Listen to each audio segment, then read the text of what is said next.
इस वक्त हमारे साथ मौजूद हैं यूपी के कारागार मंत्री धर्मवीर प्रजापति जी।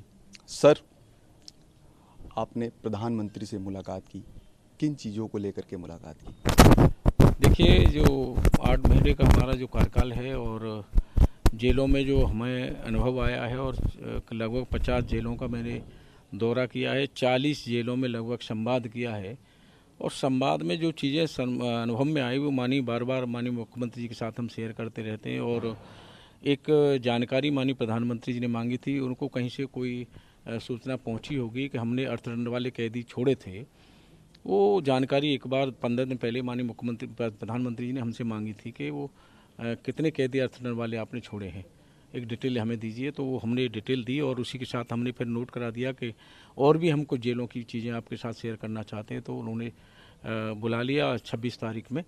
और मेरे जीवन का सर्वोत्तम क्षण था वो कि देश दुनिया के सबसे लोकप्रिय नेता हमारे, और उन्होंने समय भी दिया तो 45 मिनट का समय दिया, बहुत बड़ी बात। और परिवार के हालचाल भी जाने और जेलों के विषय की पूरी चर्चा विस्तार से, होमगार्ड विषय की, होमगार्ड विभाग की पूरी विषय गंभीरता से चर्चा सुना उन्होंने, गंभीरता से समझा भी। और जेलों में जो हम एमी शेमी और कौशल विकास से जोड़कर कैदियों को जो ट्रेनिंग करा रहे हैं और कैदी हमारे जो प्रोडक्ट बना रहे हैं उनकी भी हमने चर्चा की और उनको दिखाया भी। और दिखाई नहीं, उन्होंने वो प्रोडक्ट लिए भी। जैसे गाजियाबाद की जेल में गणेश की प्रतिमा एक बनाई थी कैदी ने हमारे, और कपड़े पे धागे से बनाई थी, वो मैंने उनको भेंट की। और उनकी स्वयं की प्रतिमा पेंटिंग बनाई थी गाजियाबाद जेल में कैदी ने, वो मैंने भेंट की। अलीगढ़ की जेल में लकड़ी से बनाए हुए शिवलिंग और गदा, वो भेंट की। मथुरा की जेल में हमने कपड़े जो बने कैदी बना रहे लूम से, वो कपड़े दिए और वो कपड़े भी उन्होंने देखे और लिए भी। जैन धर्म में जो मुनि हैं जो कपड़े पहनते हैं सफ़ेद, वो जेल में बने और जैन विद्यासागर जी महाराज ने लूम लगवाई थी और वो कपड़े वहाँ बनवाते हैं और कपड़े जैन मुनि वहाँ के बने हुए पहनते हैं। तो ये सारी चीज़ें उनके साथ शेयर की और उनको दिखाया भी। और मैं मानता हूँ कि सारी चीज़ें माननीय प्रधानमंत्री ने ली और देखा और उनको रखा भी अपने पास। प्रधानमंत्री से आपने जब मुलाकात करके आपने तमाम चीज़ें वहाँ पर भेंट की, कैदियों के द्वारा बनाई हुई ये तस्वीर रखी हुई है यहाँ पर, कुछ इनके बारे में बताएं। देखिए, ये तस्वीर है गाजियाबाद जेल की, ये भी कैदी की बनाई हुई है।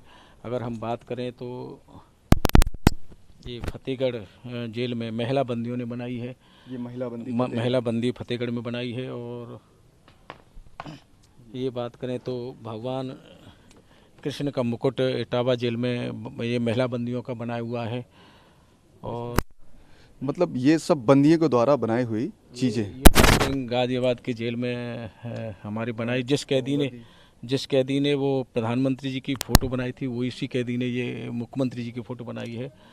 और मास्क कैदी हमारे बना रहे हैं, मास्क तो अभी दोबारा से खतरा बढ़ गया है, कोरोना का है, कैदी बना रहे हैं। और ये कैदी फ्लावर पॉट ये मिट्टी का है, ये बनाया भी कैदी ने है और कैदी ने की है, सब महिला कैदी। ये मैंने जब एक प्रधानमंत्री जी को दिया तो प्रधानमंत्री ने कहा ये मिट्टी का है, मैंने कहा मिट्टी का है, बोले बनाया कैदी, मैंने कैदी ने बनाया है, बोले पेंटिंग ने भी कैदी ने की है। तो ये हम कैदियों को स्वरोजगार का हमारा प्रयास है कि बाहर जाएं तो वो स्वरोजगार से जुड़ जाएं और कहीं दोबारा कोई ऐसी गलती उनसे न हो जो वो जेल में आए। मतलब जब कैदी बाहर आएंगे तो उनको रोजगार के लिए इतना अंदर प्रशिक्षण मिल जा रहा है कि वो बेरोजगार नहीं रहेंगे। ये प्रयास हमारा है और इस पर धीरे धीरे आगे बढ़ रहे हैं हम। क्या इसको लेकर के कोई रणनीति तैयार करी है आगे? नहीं, वो तो काम शुरू हो गया है। एमएसएमई से, कौशल विकास से सभी जेलों में ट्रेनिंग शुरू हो गई है हमारी। कुछ जेलें बची हैं उनमें भी हो रही है, लेकिन सभी जेलों को हम कौशल विकास एमएसएमई से जोड़ेंगे। सर, एक चीज़ और, तमाम वीडियो वायरल हो रहे हैं। अभी हाल ही में कल जिला कारागार रायबरेली मारपीट का वीडियो वायरल हुआ है, क्या है मामला? देखिए, मैंने जो वहाँ अधीक्षक से जानकारी ली और जानकारी में आया कि वो हमारे जेल हेड वार्डर हैं, जेल के जो कर्मी हैं, वो बाहर किसी व्यक्तिगत विषय को लेकर के आपस में उनमें वाद विवाद हुआ है। उसके खिलाफ एफआईआर भी हुई और वो उनके खिलाफ कार्रवाई भी हुई है। अब जांच में जो भी तथ्य और आएगा, जो भी हो सकता है अवश्य कार्रवाई करनी होगी, करेंगे। सर, इस तरह के जो वीडियो और इस तरह की जो शिकायतें, इस पर रोकथाम क्यों नहीं लग पा रही है सर?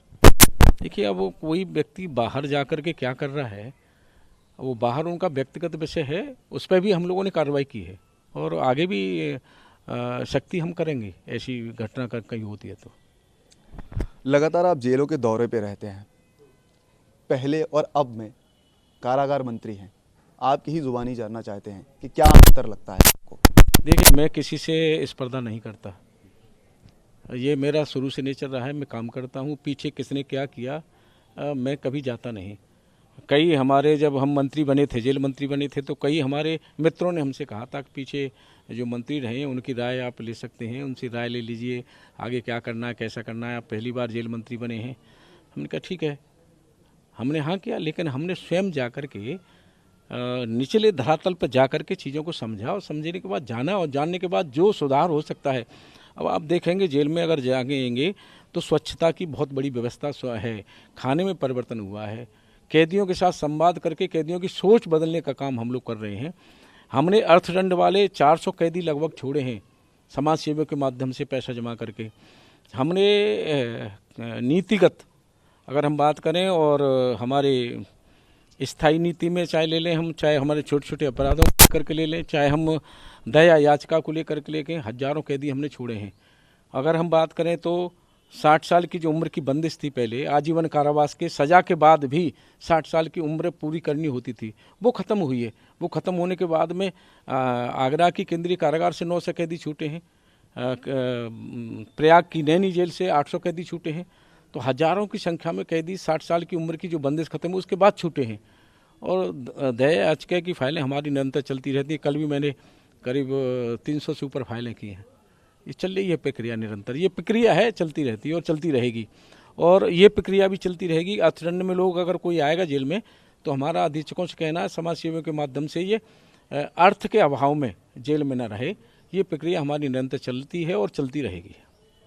तो ये थे यूपी के कारागार मंत्री धर्मवीर प्रजापति जी, जिनका कहना है कि अर्थ की वजह से, अर्थदंड जो होता है उसकी वजह से जो कैदी वापस बाहर नहीं निकल पाते हैं, उसको लेकर के प्रक्रिया चल रही है। प्रधानमंत्री से इन्होंने मुलाकात की, कैदियों के द्वारा बनाई हुई तस्वीरें उनको भेंट करी, मास्क उनको भेंट किया, तमाम चीज़ें भेंट करी। साथ ही साथ जो रायबरेली की घटना हुई है, वीडियो वायरल हुआ है, उसको लेकर के जो संबंधित पुलिसकर्मी हैं उनके खिलाफ कार्रवाई कर दी गई है और आगे जाँच का विषय है, उसके आगे भी हम कार्रवाई करेंगे। कैमरा पर्सन सचिन सैनी के साथ मनोज पांडे, लखनऊ न्यूज़ 24। नमस्कार, मैं हूं मानक गुप्ता। अगर आपको हमारा ये वीडियो पसंद आया हो तो इसे लाइक और शेयर जरूर करें, और हाँ, हमें सब्सक्राइब और फॉलो करना ना भूलें ताकि आप देश और दुनिया की कोई खबर मिस ना करें। तो जुड़े रहिए हमारे साथ और देखते रहिए न्यूज़ 24।